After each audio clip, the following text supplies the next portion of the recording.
Welcome, everybody. It's Allie Rittenhouse, and I am here today with Amy Smith from the Joy Junkie. I've had the pleasure of knowing Amy for several years now. I don't even really know. I'm going to guess three, maybe three, somewhere. No. Yeah, it's been a minute. It's been a long time. So I love Amy, and I wanted to bring her on your first time today to talk a little bit about her first time in something in business, because we all know that the first time is the scariest time. So welcome, Amy. Thank you so much for being here today. It's always so fun to hang out with you, and I really appreciate that you're wearing red lipstick. Yes, Amy in a former life was a makeup artist, and if you follow her on social media, you will see that she always has beautiful makeup. And for Halloween, her and Mr. Smith are the best. Like you have to follow her on Instagram to be able to take in and appreciate all of it. I love it. So yes, it is actually, I don't have it with me, but it supposedly is Blake Lively's red lipstick color. Wow. It's a power lipstick. I love it. Yes. So thank you. So tell us a little bit about you and what you do now in your business. Okay. Well, I, like Allie said, I am kind of like the chief badass over at thejoyjunkie.com, because life coaches these days need something sexier to call themselves than life coach, right? So Absolutely. Isn't that funny? But no, I am a life coach, certified and credentialed, and what I focus on primarily is helping people stand up for themselves without being total assholes. So it's kind of a two-part element. It is the internal component of genuinely believing that your voice matters, and all of that stuff that you have to untangle in order to believe that you are worthy, and your core belief system supports being your biggest self, all that stuff. And then the external component of how do I actually communicate that with people in my life? So it's essentially, I struggle with people pleasing, standing up for myself, giving, boundaries, saying no. And then what does that actually look like to tell my mother-in-law to stop buying shit for the house that I don't need? Or what does that look like to have a really tough conversation with a virtual assistant and saying like, hey, I need you to do, and how do we do all of that with assertiveness paired with grace and kindness? So that really is kind of like the body of my work, is that internal plus external communication element. And everybody needs it, and trust me, I needed it last week after I was poisoned, after people not taking food allergies seriously. Serious. Yes. So yes, I love everything that Amy speaks about, and she lives in her truth. And that is just, I think, what makes her such an authentic life coach, because we all know that there are definitely life coaches out there that don't have it all together, and that's okay, because that's what makes them awesome. But she practices what she preaches, and that right there is like the golden ticket. So I thought it was so important to have Amy on in this new year, when everybody is trying to be a better version of themselves. I mean, we can all work at it. No matter how awesome you are, you can still be more awesomer, right? That's right. Sky's the limit. Exactly. So when talking about your first time, because we know the first time is the scariest time, you have a special first time that you want to discuss today. Yeah, and it's really interesting because, we hear a lot about this in the online marketing landscape about retreats. And is your business ready for a retreat? And how do you execute them the best? And all of this conversation around in-person events or where the money's at, right? So we get a lot of stimuli around that with Facebook ads or whatnot. And for myself, I've been doing this now for a good 8 or 9 years, and I have a joint collaboration with my very best friend, and I love just as much too. Yes. So we have had this joint business together since 2012, and she has always said, like, we need to do a retreat. And my fear around that was so strong because I am a stickler for all things legal. So that's what freaks me out more than anything else is, what if somebody like trips and falls and then wants to sue? And then what if our contract isn't binding, and what if we have to go to arbitration? And, I would get really spun out, not in the impact that I could create by having an event like this, but really getting caught up in the fear, which is so interesting because it's exactly what I do with my students and clients, is to look at, like, be afraid. Yes, fear is a part of us. It's going to be along for the journey, but it does not need to dictate our decision making. And so one of the things that I really had to get clear on prior to going into my first retreat, which was a couple of years ago now, it was by far the scariest thing that I did because I felt so responsible for people traveling. So one of the things that I really had to get clear on is my capability, and looking at my tenure and my track record of everything else that I did not know how to do, that I ended up being able to figure out, right? So anytime we get lost in our first time, I find that our vortex of thought goes into, I don't know. And then you're like kind of on this, like, you get stuck in the vortex of I don't know. And so one of the things that I use as far as self-talk is, I don't know, and I'm going to figure it out. Because when I look back at the evidence of everything I've done, whether it's communicating with my husband or launching a business or getting involved in community theater, there was always a point when I didn't know. And I made that concerted commitment to figure it out, to learn. I didn't know how to, do online marketing, but I learned how to build a fucking website, So I always go back and go, you didn't know how to do that either. And you can learn the legalities. You can learn about contracts with retreats. So that might be a really great, helpful statement for people who are watching is, yes, you might not know, and you're capable of figuring it out. You're resourceful. You can garner all of the education you need. And it's the scariest right then in that moment, right? So, and maybe when you're starting the retreat for the first time. Right. Well, I kind of got like, well, what if people miss their flights? What if people, I went into this what if. And the thing that's so interesting psychologically about our what ifs is that they're almost always inflated and fantastic and over exceeding what would ever be probable.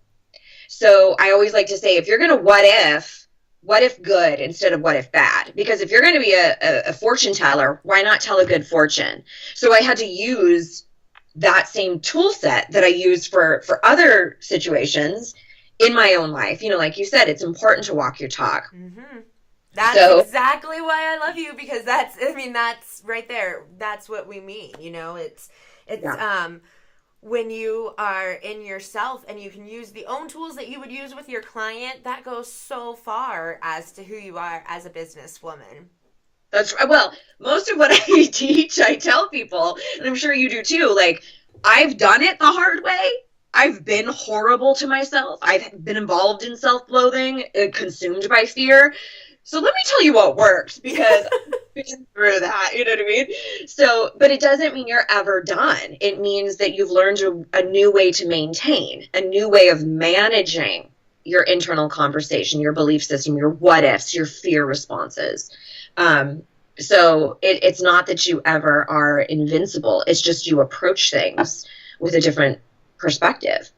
So then now I know that you have not hosted just one retreat, but you've hosted others. So what did it feel like to go from that first, like, I don't think I can do this, I'm so scared, to doing it and then doing it again? Yeah. Well, coincidentally, hell didn't freeze over. So I was like, oh, but that's what we do in life, is we gather evidence to support our stories. So if I would have been so attached to this story that I was going to fail, I would have started to gather evidence of every little piece of the retreat that maybe wasn't seamless or flawless. Mm-hmm. Every item that maybe wasn't printed flawlessly, or maybe an attendee who didn't like their roommate, or instead of being acutely focused on the things that were successful.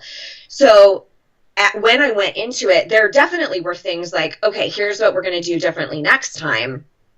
But it really was zeroing in my focus around, here are the things that were amazing. Here is all of the things that didn't go wrong. everybody got their shuttle. Everybody got through the airport. Everybody, all of that stuff. Everyone had a passport. And so I think it was such a huge message too, just about even looking at stuff going into the new year. I always talk about this with my clients and students, that it's so easy to start being so focused on what we haven't achieved or where we want to go. And we don't stop and celebrate all of the amazing accomplishments that we did attain.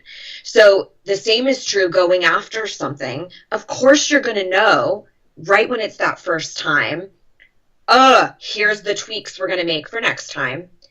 But it's imperative that you focus on the monumental things that did go right and start taking either a mental or physical tally of the successes. So I did that. Unfortunately, I was able to do this with some colleagues of mine, and we just really took time to celebrate and focus on, here are the amazing successes, and not be deterred by the handful of things we wanted to tweak because they were minor in comparison. So that became like, it was like anything else that we do in business, where the ramp up is the worst. And then once you accomplish it, you go, check me out. I'm fucking capable. Like, oh, that wasn't that cray. Like, whoa. And I continue to do that, and then now that whole endeavor becomes evidence to put in your bag of, look at what I'm capable of doing. Look at the things I didn't know, and I figured them out. And so you continue to gather evidence to support that story instead of incompetence, incapable, fear stories, etc. So yeah.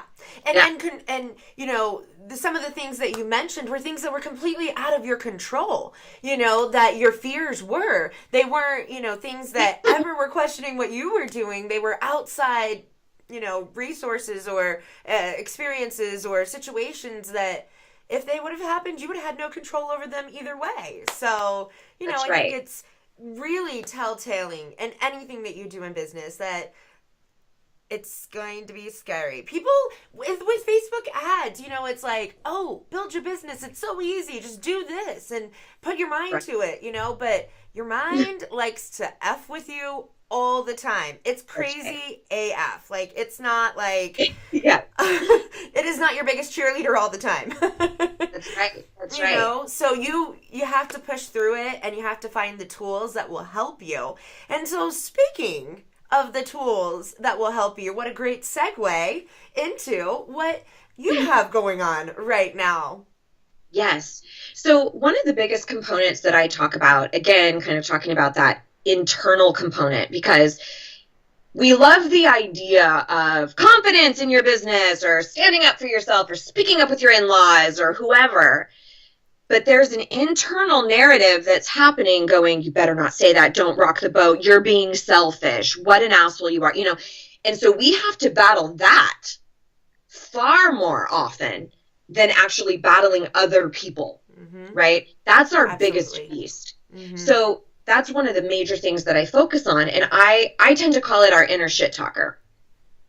And you hear it all the time. It's your ego, your saboteur, inner critic, whatever. It's the same thing. It's a part of your inner psyche that's actually just trying to keep you safe by keeping you doing what you're doing, which is usually not growing and playing small. Because even though it's uncomfortable to have a floundering business or to have a stuck marriage, it's familiar. You know what that's like. You know what stuck marriage is like. You know what small business is like. And so there's a comfort in that. And so your internal mind is like, don't play too big. There's risk.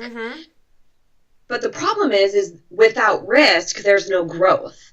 So the only time we ever grow, whether it's in relationship or otherwise, is if we start acknowledging that internal conversation and working with it.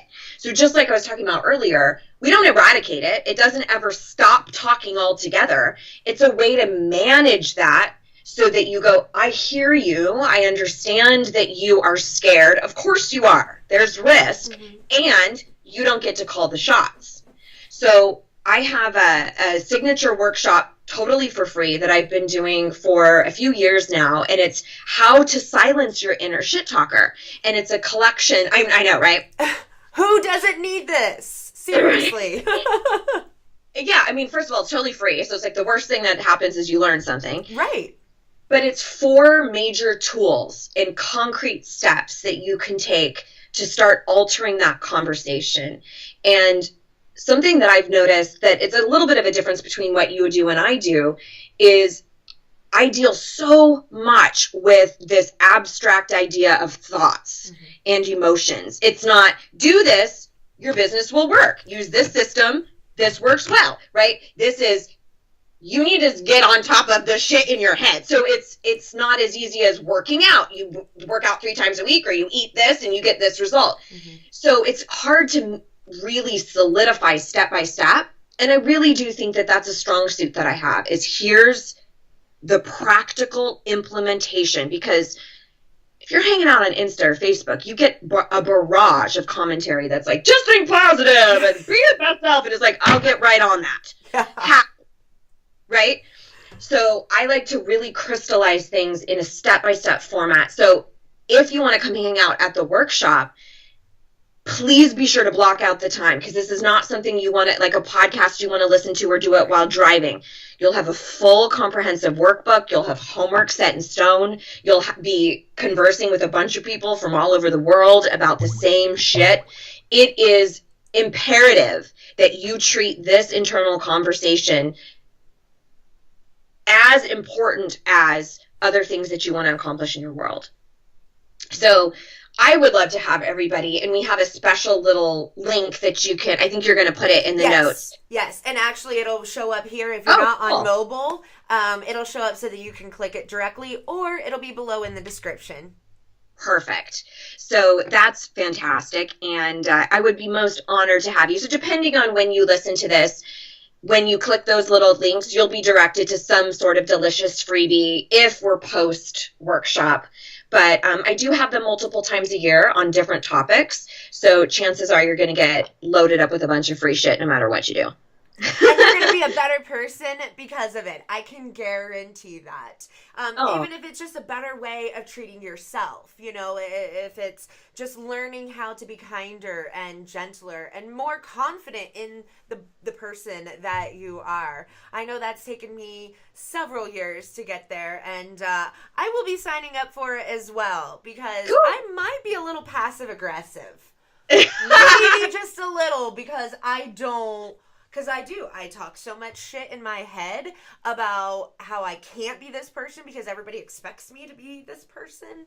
So I will be signing up for it as well. I hope everybody else will also join. And as Amy said, if maybe it's after the live event, get on her list, stay on her list, because she'll offer it again and you can get it the next time that she does. It's always best to be able to get it live, because you're there with the feedback with everybody else. And realizing that you're not alone is sometimes the best feeling in the world. Right. Because I love to say, like, nobody goes on Facebook and is like, guess what? My marriage is falling apart and I totally hate myself. We go, check out, like, this latest date. Don't we look happy? Yes, exactly. Like, yeah. And we see all of that and we think, I must be the only one who can't figure it out. Not the case. Could it be further from the truth? And the more I think that you isolate yourself from talking about it, or, you know, making it known that it's there and present, you know, when you're like pushing it back and you're like, no, whatever, that's when it gets worse. So it's always better to learn how to deal with something right from the get-go. Then maybe you'll be a little less passive-aggressive later on, too. And that's so interesting that you bring that up, because people don't think, you know what I need? I need to speak kinder to myself. They think, I need my husband to get his shit together. I need to get this business off the ground. I just need to be skinnier. I just need to have a baby. I need to buy a house. I need this new red lipstick by Blake Lively. I need, you know, I need all of these things besides working on myself. Besides how I talk to myself. No. I'll just get affection and attention from lovers, from business partners, from, you know, and that social media followers. Oh, that's right. That's right. Mm-hmm. You're only as good as your social media following, right? Right. It's not real until it goes on Insta. Yeah. Yeah. Yeah. And so we're fighting this really unique battle right now. And I think what people see, and this is what I consistently get feedback from my clients and students, is it is a rat race. And so you have this like dangling carrot that you're trying to grab, and you go, okay, I'll be happy when I get my business off the ground. And then you do that. And then the criterion changes and you go, now I need to make 6 figures. Yep. And then you do that. And then you're like, still not fucking happy. What's happening? Okay, now and then you keep changing that measurement of success that's completely outside of yourself. Mm-hmm. Whereas you can have all of those goals and love yourself during the whole damn process. Right. What a concept. What right? A freaking concept. But nobody teaches you that. I know. Like when in school do people say, here's how to deal with fear. Mm-hmm. Here's how to talk to yourself. No, we're like, algebra. I'll get right on that. Like, that'll be helpful. Mm-hmm. So compassion for your journey, because how else would you know this stuff? Mm-hmm. Yeah. My daughter, maybe a little off subject, but we'll finish with one, just kind of thought. My daughter sent me a text not too long ago that said, I get it now. You're like, she described me as Elle Woods, and how I'm like really out there and I'm positive and I just put myself out there and don't really care what people think. And she's like, I get it. I get why you do that. I get what it's about. It's about being you and loving that aspect of it. And I'm like, from a 16-year-old, wow, And so it really is just about, first it has to start internally before anything can happen. Nobody is ever going to make you happy if you're not happy with yourself. That's right. Mm-hmm. And what we're talking about right now, that's what you see floating around on memes, right? Mm-hmm. And you go, I like that idea, but how? Yeah.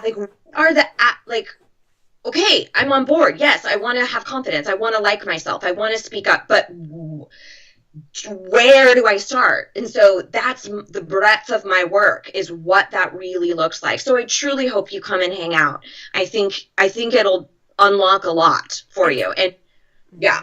It's revolutionary. It's and you're going to love Amy. If you didn't love Amy already from this interview, like this much, you're going to love her like this much, even more when you get to spend some time with her. This was a very short snippet, but I hope that you enjoyed this very first episode of Your First Time. So this was our first time together publicly. Ooh.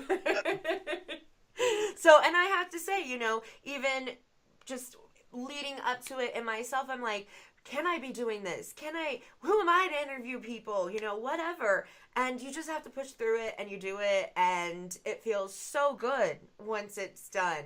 So thank you, everybody, for watching this first episode of Your First Time. And thank you, Amy, for being on Your First Time and sharing your wisdom and insight with everybody. I think it is something that every single follower, listener, watcher can benefit from. So thank you. You're most welcome. Have a great launch, and we will see you again soon. Bye. Bye.